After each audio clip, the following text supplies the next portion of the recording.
Ajali hii ukiona wote walikuwa wanaelekea barabara, sehemu moja ya barabara.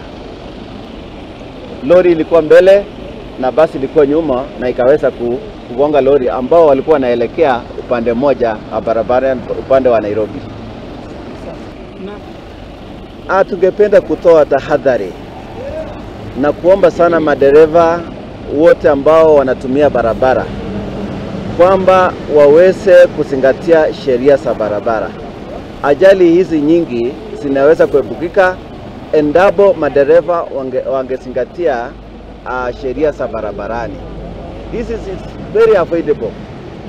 The carelessness ya madereva wetu ndio inasababisha ajali hiyo. Ukiona hii sehemu ya barabara ni barabara ambayo imekaa vizuri, hakuna vizuizi, hakuna chochote.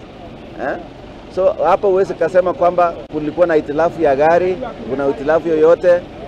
Hii ndio errors ambao madereva ambao wanafanya. Tugakiendetheria acio maikorirwo